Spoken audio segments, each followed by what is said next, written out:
when with the marine mammals, we bridged every behavior, pretty much. We acknowledged every behavior, and yet we didn't feed every behavior. So this is a big. This would I would go do expos, and it'd be my horses. You know, they're from John and Pete, and I had been working with them for years, and I would bridge, and and then give them another cue, and people would stop me and say, "You're not allowed to do that," and I'd never heard this, so I'd be like, "I'm not sure what authority you are, first of all, but I'd just be like, I don't know what people are talking about." And I do know now. I talked to Karen Pryor about it, actually, and she said that we would, if we did not bridge a behavior, we tended to get frustration and slipping criteria, and yet we needed to maintain high criteria for specific show reasons. And so if we bridged and used a secondary reinforcer, put them on the podium, put them in the water, rubbed them down, then we kept frustration low and we kept criteria high. So we just, like in Sea Lion Otter Show, would be like 150 behaviors. Wow. So you were, you're going, a million things are happening. And so you would bridge a lot of things, but you wouldn't necessarily feed them. And that was just normal, And then when I got to the training world, people really had a problem with that. But this is not a concept for new behaviors and not a concept for new animals or new trainers, honestly. Right. The whole thing, we have this gigantic reinforcement history that we're bringing forward so we could do this. So, but it's kind of the same sort of thing I do use. So in the very beginning, I was like, well, yeah, you can click and not feed. And then I realized people, and I was realizing I am still reinforcing. It's not that in my book, I actually say I'm not reinforcing. I'm not reinforcing with food, but I am reinforcing with a secondary. And I realized the complexity of that was not for your novice. So, and like even in that situation with the marine mammals, almost their secondary reinforcer could be something that you're not even giving them, like a lap in the pool. Yeah, putting them in the water. Because that's what they just love do, that, and do they that. love Yes. that, right? And so might I even think, be kind of primary-ish on a certain degree, I think that's a big challenge with horses. Yes. Because what are their secondary reinforcers in general? Yes. Right? Right. We've taken a lot of them away from her. them. Yes. Yeah. Mostly it's being with the herd, but like because they're grazers, It's food being away is from such us. a primary reinforcer. Yeah, being away from us. Oh, they leave. Some horses like scratches. Not all horses like scratches. Absolutely. Yeah, so that's a really challenging it really is one to figure out. And I try to encourage people to condition them. Yeah. And so a great one is springtime and wintertime when they're sheddy and scratch, click, feed, scratch, click, feed, scratch, click, feed, scratch, or click, scratch, feed, click, scratch, feed, click, scratch, feed, click, scratch, feed, click, scratch. So you're click, pairing scratch. the scratch Yes. with the food. And you're deliberately setting it out to turn it into a conditioned reinforcer. So it's and it's taking something that maybe they like intermittently, because that's what I've had a lot of thoroughbreds. Thoroughbreds like me too. I have a thoroughbred at home. He's like, no. He's like, go ahead.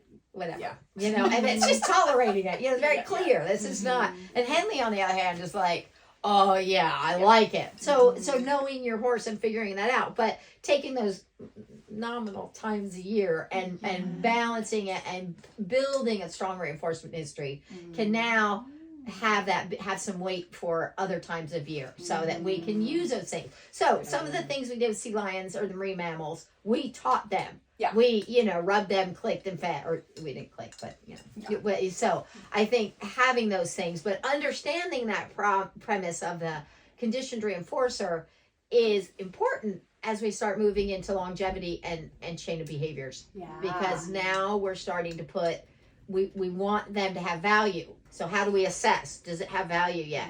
And horses aren't the easiest to know, so sometimes you just have to kind of just keep going until you look for a little bit of reaching in for. Oh, here's a good example, Murray. So I got Murray, and Henley, even when she came, Henley's like, don't hold my face, lady. I want to hold your face. That's just a me thing. And so I would, with Murray particularly, because Murray actually didn't like, Henley loved everybody and thing. That wasn't it. She's just like, I'm a baby, don't. And Murray was like, no, I don't feel safe with this. And I was like, but I will not be able to stop kissing your face. So we must condition this because I won't, I'll keep doing it. So I would, at first it was if I could just put a hand there and then I'd feed it, then hand there, feed, hand feed, underneath, feed till I could feed, and could I be closer, feed, until eventually I could in the morning grab his little nose and reach in and kiss it, and he just stayed present for that. And so I had to set out to reinforce it because I knew this is going to be a punishment if I don't, because I will keep doing it and I won't be able to stop. So pretty soon you'd see I would come and he'd reach his head out and he's reaching forward and into it. And so now I know that it is, now he's saying, this is what we're going to do. I'm ready. I want to do it. I'm here. Because he could have backed out and said, no, don't. But he would now show up and put his head out and seem really calm and still. And I could do it for longer periods. And then he one day, somebody else was going to ride him. And so they'd been riding him a little bit, as we were kind of just something we were doing at that time. And he was tacked up and I was standing next to him and he leaned over and put his head in my chest. So now it's 100%. Yes, now it is not only I will tolerate it, but I like it, I want it, I'm going to solicit this, you with this behavior. So now we know that it's gotten to a place. Not everything shows up that black and white, but when we get kind of put in our due diligence, we can know that we create those things a bit. So looking for more softness, more agreeability, more offering, more, those things will tell you when you start to have more value with that. So thinking through those things is, I do that same sort of thing with the behaviors. So like when Santino then would go, and when in doubt, back up, So then we're like, okay, back up is now very powerful. He quite likes it. We know that this holds an extra degree of value. So now that it's building duration on it or building it in as a reinforcer amidst other things with kind of starting to be the first break from food, perhaps, so that we can get them doing those things. And all of these things that we talk about, these are concepts. The more they do them, the better they get at them. The more you build duration on a behavior, the more they learn behaviors may have duration. So now, here's a question you had about it being a cue. I don't cue hold. I don't click. So when with absence of click says maintain that behavior until otherwise directed.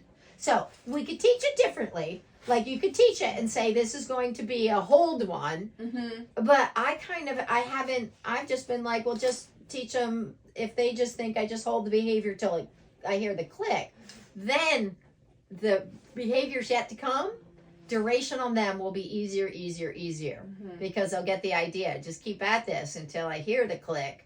And so the first few times of those behaviors, it's a little harder because they're like, I don't understand. I did it. And so why aren't we done? And so I think, how can I set them up for success to maintain it now? Yeah. So we can do the round pen is one of them. One of those places and wanting a little duration. We really weren't seeing it with Henley today because she kind of said big fat no to any duration with that. Well, she just kind of was a little funny today about, being, she might have been a little hot even. Wasn't all that cold last night and she has her extra layer on. She clicked, but anyway, who knows? So, but building duration on the round pen is one, and that's a tricky one because it also has work in it. Yeah.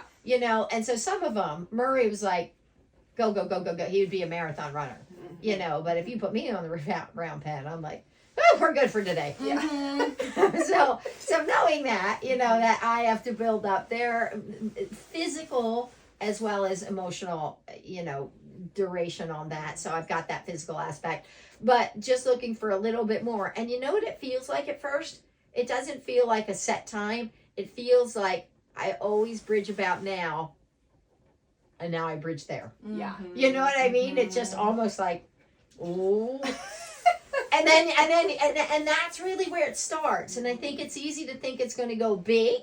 It doesn't go big. It goes little. You know what I mean? So you just have to go. It's just that awkward pause, that awkward pregnant pause where you think I always bridge there. That was really good, and it may not even be, but maybe a split second longer than it was. Yeah. But it's that they have a better clock in there than we do. I think. So when we say that little extra bit, and they go, okay, I did that. They get it. I think pretty readily. So they think I just did a lot. We have to, in kind, go, yes, you did. I see that.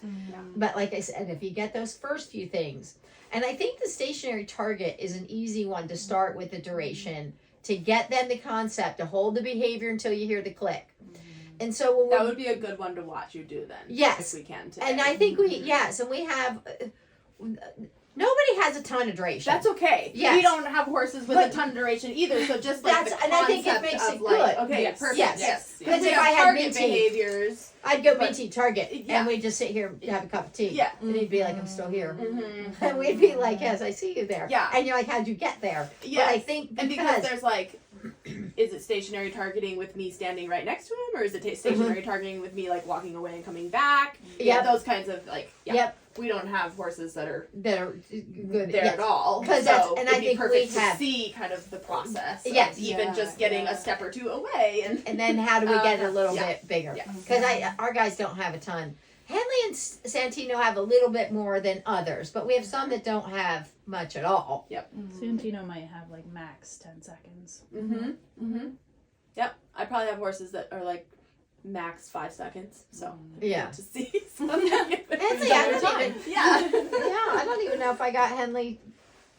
I don't know how long she. She hasn't done it lately too much. Yeah, and she's in that Henley space. And she keeps me on my toes, that little one. You know, Geldies are all like, I'm here 100%, I'm in, I'm on it. And she's like, not sure today. She's like, you've been gone for a few days. Yeah, and I might be a little hot. Maybe I have it little, and I might, any little thing. She's not just going to dig in and rough through it. She's like, I think you need to make an adjustment.